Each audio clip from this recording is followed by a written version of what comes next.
के हालात तो आप जानते हैं। अब आप तहरीके तहफ़्फ़ुज़ आइन, यहाँ पर इस मुल्क में आइन की क्या हालत है, जमहूरियत की क्या सूरत हाल है, मैं उससे ज़्यादा हमारी जो मीडिया की हालत है ज़रा उस पर बात हम करते भी रहे हैं, करते रहते भी हैं, और आज भी कोशिश करूँगा कि अपना मुकदमा जो मीडिया का वो पेश करूँ। उससे जाने से पहले मेरा मेरा ये ज़ाती ख्याल, हम बड़े अरसे से बात पिछले 20-25-30 साल से करते रहे हैं कि इस मुल्क में निज़ाम बनाना मुश्किल, उस निज़ाम अच्छा निज़ाम बनाना और भी मुश्किल है कि अगर आप निज़ाम को ख़राब और बर्बाद कर देंगे, उसको दोबारा खड़ा करना उससे भी ज़्यादा मुश्किल है। और हम उस निज़ाम को अब ख़राब कर रहे हैं। इस मुल्क में पार्लियामेंट रात को 12 बजे बगैर देखे आइन की तरमीम कर देती है। सुप्रीम कोर्ट में जो हालात हैं वो देखें आप, बाहर से ला के हाई कोर्ट्स में चीफ जस्टिस लगा दिए गए हैं। अब ये इदारे हैं पाकिस्तान के। मैं जब हमारे पे केसेस मेरे पे बनने शुरू हुए तो एक मशवरा मुझे ये दिया गया, कोशिश करें, हर खासकर जब पैमरा का पहला नोटिस आया और हम मुझ पे केस बना, कि कोशिश करें फैसला ही खिलाफ ना हो, क्योंकि आगे किसी जगह आपको रेमेडी नहीं मिलेगी। लेकिन हमारे मुल्क में इस वक्त जमहूरियत से ज़्यादा, एक जमहूरियत की जो हालत है, ज़्यादा अगर कहें कि मेरी मार्शल लॉ नुमा निज़ाम है तो शायद गलत नहीं होगा। लेकिन ये अब से हमारा मसला शुरू नहीं हुआ। मैं पहले भी ये कह चुका हूँ कि ये हाइब्रिड निज़ाम, इसने इस मीडिया को बहुत नुकसान पहुंचाया। जब पावर सेंटर सारे इकट्ठे हो गए, ऑपोजिशन तो हमेशा से हमारा एक नेचुरल एलाय रहा है, हमेशा से हमारी अलायंस रही है ऑपोजिशन के साथ। जब भी ऑपोजिशन होती है हम ये फ्रेंड्स विद द ऑपोजिशन। लेकिन ये जब से हुकूमत और फौज एक पेज पर आए हैं, उसकी सबसे बड़ी कैजुअलिटी पिछले 4 साल में मीडिया बना। हमारे साथ बड़ा मसला, मैं आपको अपनी ज़ात की मिसाल अगर कहें तो मैं दे भी देता हूँ। जैसे मैंने कहा कि पैमरा के नोटिस तो आए, तो मेरे वकील ने एक दिन फ़ोन करके कहा, सर ऐसा कोई कानून नहीं FBI पर जो हम पे ना लग गया होगा। मैं ये दावा तो नहीं करता, लेकिन मेरी ये खुशफहमी है कि शायद मैं पाकिस्तान के सबसे ट्रांसपेरेंट टैक्स पेयर्स में से एक हूँ। मैंने आज तक जो भी चीज़ खरीदी है मैंने कोई DC रेट पे नहीं खरीदी, मार्केट रेट पे खरीदी, सिर्फ इसलिए ताकि मैं सिस्टम को हुडविंक करके काम ना करूँ। इसलिए मुझे बड़ा इस बारे में अपने ऊपर एक जोम रहा है कि मैं एक अच्छा टैक्स पेयर। लेकिन फिर जो FDR के निज़ाम ने मेरे साथ किया, मैंने किसी पूछा, उन्होंने कहा सर ये हम नहीं कर रहे, ये कोई और कर रहा है। एक दिन मुझे लाहौर से, मेरे इन-लॉज लाहौर होते हैं, वहां से फोन आया कि आप पर FIA का कोई फाइनेंशियल फ्रॉड की इंक्वायरी चल, क्योंकि उनके सारे जो बैंकर्स थे उन्होंने फोन करके उनको बताया कि उनको FIA की तरफ से खत आए हैं फाइनेंशियल फ्रॉड के लिए कि काशिफ अब्बासी के खिलाफ ये है। तो उनके सारे अकाउंट्स, तो मेरे इन-लॉज तक के अकाउंट्स चेक किए गए। वो लोग जो पाकिस्तान में रहते भी नहीं, लेकिन मुझे ऐसे कोई इसलिए एतराज नहीं कि मुझे मेरे पास छुपाने को कुछ नहीं। जब FIA से चेक किया तो उस टाइम पता चला कि मेरा नाम किसी ब्लॉक लिस्ट पर भी है और मैं पाकिस्तान छोड़ के बाहर भी नहीं जा सकता। जब मैंने इसके बारे में एक ट्वीट की तो मुझे 10 फोन और दोस्तों की तरफ से आ गए जो हमारे साथी दोस्त हैं, कहते हैं कि ज्वाइन द क्लब, हम भी पाकिस्तान से बाहर नहीं जा सकते। मेरी बीवी एक दिन अकाउंट अपना ऑपरेट करने बैंक में, पता चला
सारे इसमें तकरीरें करते थे, ऑपोजिशन आती थी। लेकिन इस दफा टीका लगा, इस दफा हम किसी जगह ना कैंप लगा रहे हैं, ना सहाफ़ी इकट्ठे होकर किसी चीज़ के खिलाफ अपनी चीज़ के लिए एहतजाज कर रहे हैं, लेकिन लेबलिंग हम सारे कर देते हैं। जो शख्स कहता है कि इलेक्शन में धांधली हुई तो उसको कहा जाता है कि आप इसलिए करें क्योंकि आप खसूसी जमात की वजह से ये काम कर रहे हैं। हालांकि 2018 के इलेक्शन में मुझे याद है कि यही बहस उस वक्त के फौजियों से भी हुई थी, जब मैं कहता था कि प्री पोल तो हुई है, तो जब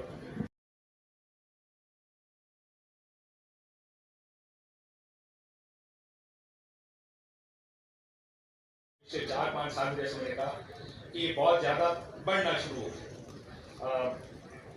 FIA के मुकदमे, मुझे नहीं पता, मैं आप जाऊँगा तो शायद आप पर भी कोई मुकदमा बना हो, FBR, पैमरा, कोई चीज़ इन्होंने छोड़ी नहीं कि जिसका सामना हमें ना करना पड़ा हो। 2-3 महीने में थोड़ा सा सुकून है। 25 साल मैंने जर्नलिज्म किया, मैंने कितने सख्त हालात में रहा है जर्नलिस्ट के लिए। खैर मैं जब बात करता हूँ दोस्तों से कि यार ये भी हुआ है, वो कहते हैं हमारे साथ पिछले दौर में ये हुआ, अगर कहें कि ये धमकी आई थी तो हमें ये धमकी आई। तो ये पिछले कुछ अर्से में तो कुछ ज़्यादा ये काम बढ़ गया। मतलब जान मेरा भाई बैठा है यहाँ पे, आपको फुटेजेस तो याद होंगी जब इसको उठाने की कोशिश की गई थी। ये सब अब एक रूटीन बनती जा रही है। मैं उन लोगों को, अपने दोस्तों को जो टीवी पर बैठ के आज प्रोग्राम कर रहे हैं, दाद देता हूँ जिस माहौल में। मैं बहुत से दोस्तों से, आपके मेरे भाई हैं साथ, मैं उनसे मिलता हूँ, वो कहते हैं यार पिछले हफ्ते हम पॉलिटिक्स से बात नहीं कर सकते क्योंकि वो प्रेशर बहुत है। तो किसी ने स्पोर्ट्स पे बात कर ली, किसी ने फॉरेन अफेयर्स, और ये जब फॉरेन इश्यूज आते हैं तो शुक्र करते हैं कि वो फॉरेन इश्यूज हैं, क्योंकि पॉलिटिक्स पर बात करना इस मुल्क में इतना मुश्किल हो गया कि जो लोग बात कर रहे हैं, मैं इन ऑल ऑनेस्टी मैं उनको दाद देता हूँ कि शायद ऑफर होना ज़्यादा आसान है, ऑनर होना ज़्यादा मुश्किल। बहुत से लोग जब ये अपनी फ्रस्ट्रेशंस हम सारे बैठते हैं, वो फ्रस्ट्रेशन में रोज किस तरह लोग, हमारे दोस्त काफ़ी फ्रस्ट्रेटेड है इस तरह कि किस हद तक पाबंदी, कि किस हद तक जाके कहा जाता है कि ये नहीं चलेगा, ये नहीं चलेगा, ये गेस्ट नहीं आएगा। जिस दिन रात को किसी कोई गेस्ट आए ऐसे आता है ये गेस्ट नहीं करेंगे। तो ये है वो माहौल जिसमें बहुत से लोग हम काम कर रहे हैं और बहुत से लोग जिनको काम नहीं करने दिया जाता। इस मुल्क में अगर हमारी जमहूरियत और आइन के साथ जो हालात हैं वो इस वजह से भी ख़राब होते जा रहे हैं, क्योंकि मीडिया जब वो बात नहीं कर पाएगा तो जाहिर है वो जो स्पेस मीडिया क्रिएट करता है सियासी जमातों के लिए, ऑपोजिशन सियासी जमातों के लिए, अच्छे जो असूल हैं उनके लिए, वो स्पेस खत्म हो जाए।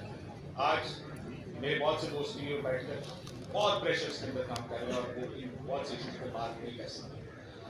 उम्मीद करते हैं कि सेंस विल शायद फरकान भाई साहब ने कहा कि मीडिया में आवाज़ अब नहीं उठ सकती, उसकी यही वजह शायद क्योंकि मीडिया में आवाज़ उठाने की इजाज़त नहीं देती। क्या टॉपिक्स आएंगे, नहीं कुछ टॉपिक्स की बात, कुछ लोगों को बुलाने की इजाज़त नहीं। तो इसी बहुत बहुत पाबंदियाँ हैं जिसके अंदर ये मीडिया काम कर रहा है। और ये लड़ाई आपकी जाहिर है, लेकिन हमें एज मीडिया हमें माजी में बहुत लड़ाइयाँ लड़ी हैं। मुझे लगता है कि लड़ाई मीडिया के फ्रंट पर भी होनी चाहिए, सिर्फ अपनी आज़ादी आपकी जाहिर है।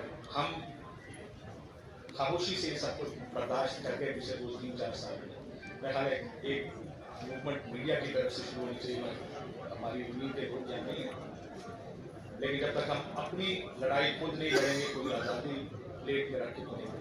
तो ये मेरा व्यू है कि शायद वो वक्त आ गया है कि मीडिया को भी अपने हाथ अपने पाँव मजबूत करने के लिए। लेकिन मैं आपका दोबारा शुक्रिया अदा करता हूँ कि आप लोगों ने मौका दिया कि ये सिर्फ मेरा मुकदमा नहीं है, मेरे मीडिया के बहुत से दूसरे दोस्तों का मुकदमा है जो शायद बाहर बैठे हैं, जो जिनको मुल्क छोड़ के जाना पड़ा, बहुत से लोग मुल्क छोड़ के चले गए। आप उनकी व्यू से डिसएग्री करें, लेकिन आप किसी को ये रोक नहीं सकते कि वो अपना ओपिनियन ना दें। वो सारे राय की आज़ादी तो सबका बुनियादी आईनी हक है, लेकिन इसमें अगर आइन में किसी और चीज़ पर अमल नहीं हो रहा तो शायद इस पर भी अमल नहीं होगा कि लोगों को ये राइट दिया जाए तो वो अपनी बात कर सकें। आपका बहुत